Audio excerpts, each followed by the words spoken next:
On en vient à présent à ce sujet, alors que le président de la conférence des chefs d'État de la CEDEAO a entamé des consultations pour une éventuelle reprise du dialogue. Le gouvernement guinéen vient de lui couper l'herbe au pied. Oui, Ibrahima Sory Consuma, on a vu Ousmane Gawal Diallo hier, le porte-parole du gouvernement de la transition, dire qu'il n'est pas question de revenir sur le dialogue politique qui a déjà connu son épilogue.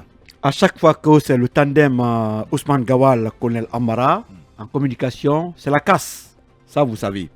Moi, tout ce que j'ai à dire, c'est que le pouvoir, ça peut rendre fou. Le pouvoir, ça fait perdre la raison. Le pouvoir, quand même, c'est compliqué. C'est quoi le lien avec non, le lien, non. La Je vais être du clair. porte-parole du gouvernement. Vous savez, la vérité est bonne à dire. Le CNRD n'est pas un parti politique. Le CNRD est venu au pouvoir par effraction. C'est des putschistes qui ont pris le pouvoir par la force. C'est des gens qui n'ont aucune légitimité, il faut rappeler. Un coup d'État, c'est d'ailleurs une crise. Cette crise, pour la résoudre, il faut que les Guinéens discutent. Chacun a un défaut, chacun a une qualité. Même eux qui sont au pouvoir, ils ne sont pas exempts de reproches. Ces militaires étaient où lorsque Alpha massacrait les Guinéens? Ils soutenaient le pouvoir. Alpha n'est pas là. On est là pour arranger. Non, comment ça? La promesse du pouvoir. C'est Doumbouya qui a pris le pouvoir. Oui, Doumbouya était où lorsque Alpha se battait pour le troisième mandat? Vous voulez qu'il fasse quoi à l'époque? Non, il était où? C'est la vérité. Il était tout le monde spéciales. est coupable de ce qui s'est passé en Guinée. Oui. Tout le monde est coupable. Il n'y a pas de Guinéen nouveau. Non, on a tous participé. Tout le monde est coupable. Tout le monde est coupable. Pourquoi pas? Les élites, l'armée, tout ce que vous savez. Vous ne pouvez pas me dire que les Koundounos sont coupables. Non. Qui ont payé leur vie. Ils ont sacrifié tout pour défendre la démocratie dans ce pays. Les jeunes tués, sur l'axe notamment, me dire que tout le monde est coupable. Quand j'ai dit tout le monde est coupable, je vais bien raisonner. Je sais de quoi je parle. Allez-y. Ces militaires qui prétendent tout régler en Guinée aujourd'hui étaient où lorsque les manifestants se massacraient sous Alpha? Ils étaient où lorsque la mauvaise gouvernance battait son plein? Ils étaient où lorsque des bons Guinéens se battaient pour empêcher Alpha le troisième mandat? Mais c'est les mêmes aujourd'hui qui viennent donner des leçons. Khalil, on a été tous coupables d'une manière ou d'une autre. Il y a des Guinéens exceptionnellement qui se sont battus pour redresser la situation. Ils n'ont pas été aidés. La vérité, c'est que le coup d'État n'est pas intervenu parce que Alpha est mauvais. On comprend aujourd'hui. Si le coup d'État était mauvais par rapport aux actions d'Alpha Condé, les mêmes actions sont revenues. Il n'y a pas de massacre aujourd'hui, il n'y a pas de tuerie, il n'y a pas la confiscation de liberté publique. Tout cela existait sous le régime Alpha. On rappelle tout ça parce que j'espère que le colonel est en train de dévier un peu son chemin. L'arrogance dans la gestion, l'arrogance dans le pouvoir, l'arrogance au sommet de l'État ne peut pas rimer avec les bonnes actions. Le pouvoir, c'est quand vous pensez que vous êtes très fort qu'il peut vous lâcher. Seule la fin du film compte et la fin justifie les moyens. Il y a encore temps que le colonel qui a pris le pouvoir essaie de parler avec tous les Guinéens, qu'ils soient voleurs, qu'ils soient violeurs, qu'ils soient arnaqueurs. Nous sommes des Guinéens, on n'a pas payé les colas pour être Guinéens. Les problèmes guinéens se règlent en Guinée. Il ne faut pas que les Guinéens soient arrogants vis-à-vis d'autres Guinéens. L'arrogance ne conduit nulle part parce qu'ils sont au pouvoir. Ils ne sont pas plus Guinéens que nous les autres. Donc, ils ne sont pas légitimes. Ils doivent écouter le peuple de Guinée. Le vieux très barbu, Ibrahima Sory Consuma. Mais justement, Ibrahima Sory Diallo, quand Ousmane Gawal, le porte-parole, dit il n'est pas question de reprendre le dialogue politique. Est-ce que vous le comprenez? Surtout quand il estime que tout a été fait, selon lui, pour rendre le dialogue qui s'est tenu à Conakry plus inclusif. Non, moi je suis plus qu'étonné de la sortie de Ousmane Gawal Diallo parce que j'ai du mal à comprendre que quelqu'un qui a fait la prison, qui a passé toute une décennie en train de dénoncer dans l'opposition, qui a passé toute une décennie en train de dénoncer un peu la mauvaise gouvernance, le refus du président déchu à organiser un dialogue sincère et franc, tenir aujourd'hui de tels propos. Et je donne aussi raison à ceux qui pensent que le CNRD a aussi... il y a une branche toxique aujourd'hui qui est aux côtés du président Mamadi Doumbouya qui est en train de le faire dérouter de sa mission. Le président de la transition, il l'a dit, des gens ont quand même été tués pendant la prise du pouvoir par le CNRD. Vous pensez qu'aujourd'hui, ces personnes dont les proches ont été tués le 5 septembre peuvent aimer aujourd'hui Mamadi Doumbouya? Ils ne vont pas l'aimer. Donc le président de la transition doit savoir que nous sommes dans une crise. À partir du moment où il y a eu un putsch, il y a une crise. Il doit se servir de ce qui s'est passé au Burkina Faso tout près. Il doit savoir qu'il y a eu un coup d'État dans un coup d'État au Burkina Faso et qu'on ne le souhaite pas. La même chose peut se reproduire ici. On ne peut pas quand même écarter cette frange importante de la classe politique qu'est l'ANA d'aujourd'hui, le RPG et autres. Donc ces personnes doivent revenir autour de la table. Le président de la transition ne doit pas écouter cette branche extrémiste aujourd'hui qui est en train de le pousser tout droit vers le mur. Il doit pouvoir organiser un dialogue franc et sincère parce que vous vous rappelez ceux qui ont participé au récent dialogue, ces personnes n'ont aucun poids politique pour la plupart. Et pour la plupart, ce sont des responsables du CNRD puisqu'on du moment où on ne connaît pas, on n'a pas leur liste, je peux estimer que les un quart, en tout cas, de ceux qui ont pris part à ce dialogue sont issus du CNRD. Donc, le président de la transition doit pouvoir faire marche arrière et inviter tous les acteurs politiques autour de la table du dialogue afin de trouver une solution. Et cela pour permettre aujourd'hui à cette transition de prendre la bonne route. Bien. Ibrahima Souri Diallo, administrateur général du site d'information La Guinée.info. Alors, Yara Girassi, quand Ousmane Gawa, le porte-parole du gouvernement, dit ceci, je cite, « Le processus qui vient de s'achever en Guinée est derrière nous. Parce que les sujets ont été débattus avec nos partenaires de la CEDEAO, les accords ont été trouvés et nos relations avec la CEDEAO se sont normalisées. Qu'est-ce que cela vous inspire? C'est vrai que le coup d'État est une crise en soi, mais je pense que le coup d'État est aussi une occasion de rectifier le tir. Je pense que ce qui a été fait, c'est un cadre permanent qui a été mis en place. Il n'est pas du tout fermé. C'est justement le premier round des pourparlers qui a pris fin le 13 décembre. Il y a encore la possibilité pour ces partis politiques qui sont allés rencontrer Ambalo de se retrouver, de rejoindre le cadre de dialogue, de mettre sur la table leurs différentes revendications pour qu'ensemble ils puissent trouver des solutions.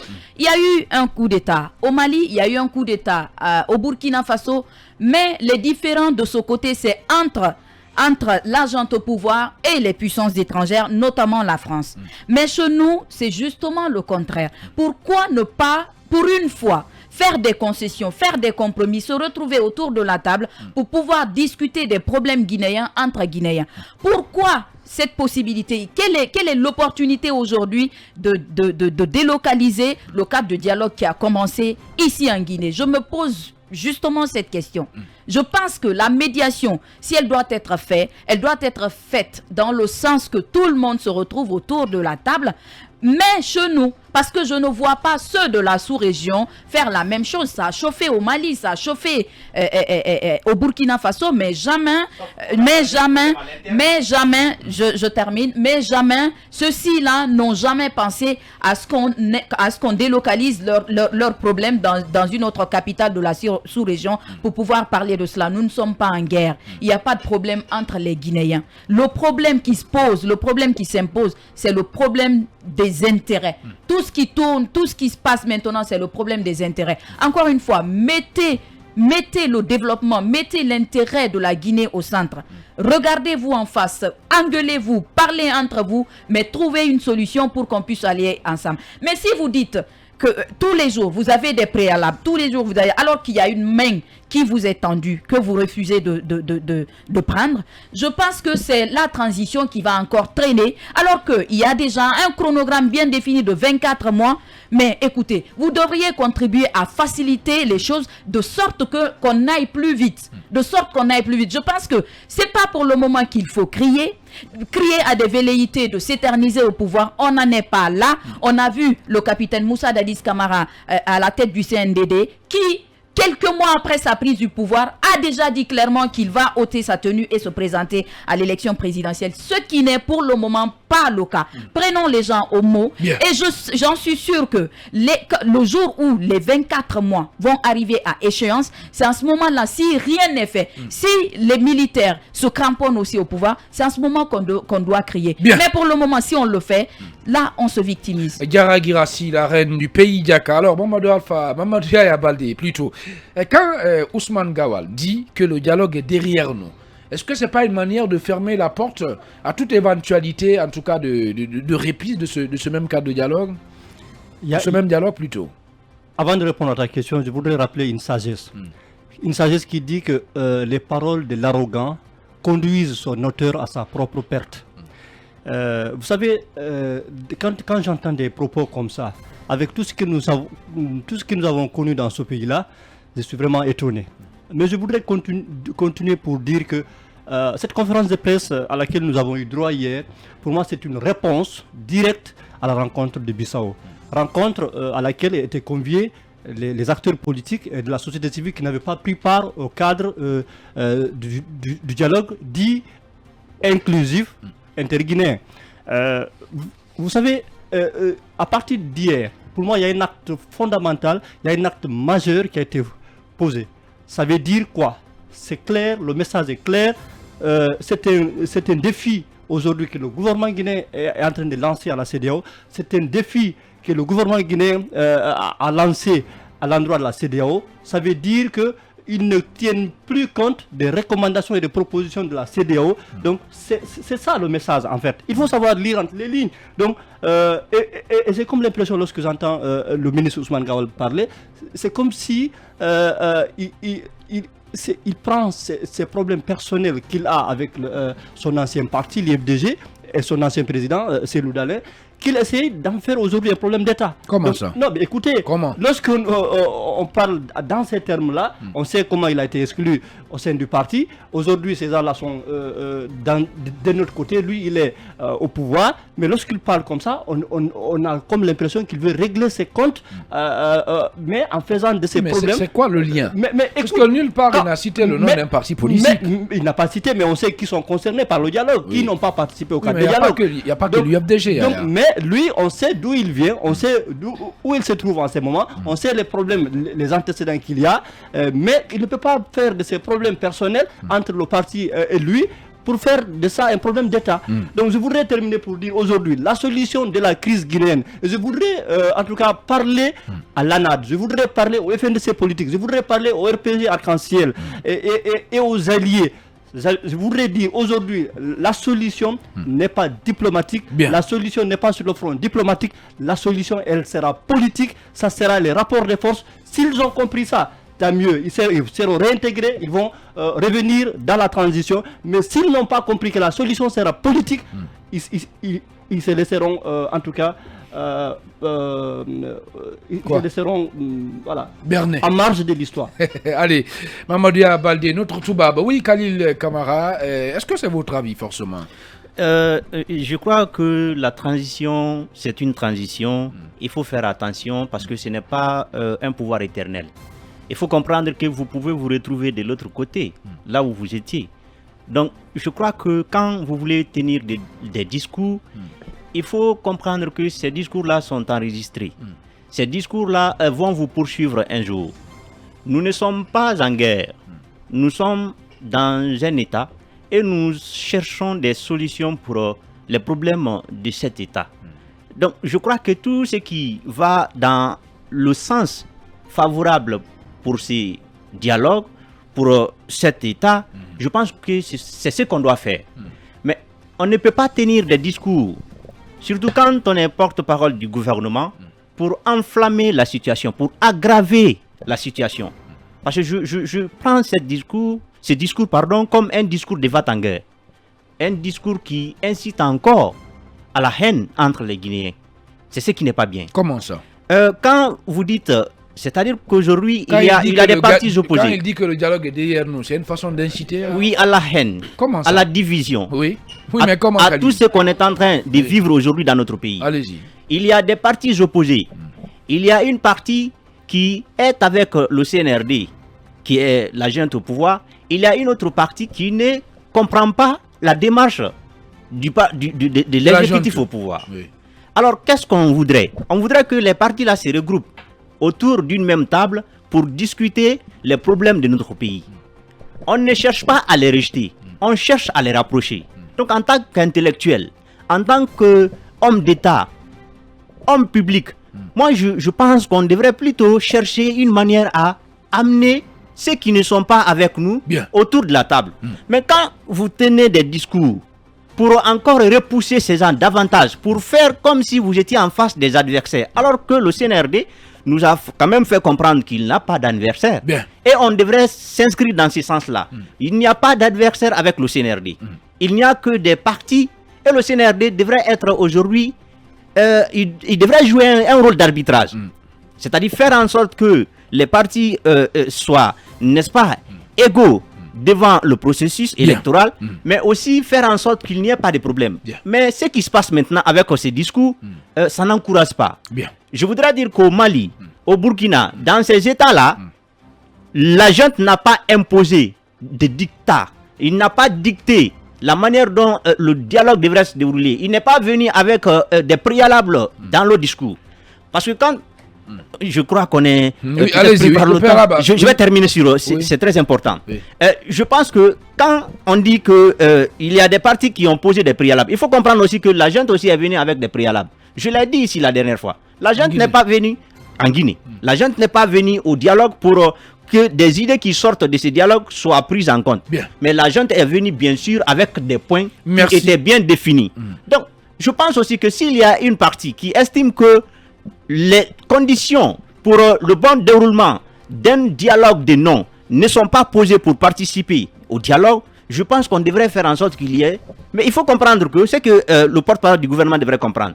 Ceux qui sont avec eux ne sont pas avec eux.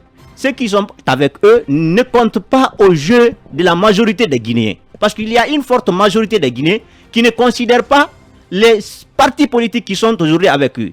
Ils étaient avec M. Alpha Condé. Alors, le CNRD, qu'on nous dise, on veut organiser une élection légitime, ou alors on veut organiser une élection simplement pour l'organiser. Si c'est pour organiser des élections légitimes, acceptées de tous les Guinéens, je pense qu'il faut faire en sorte que tout le monde se retrouve.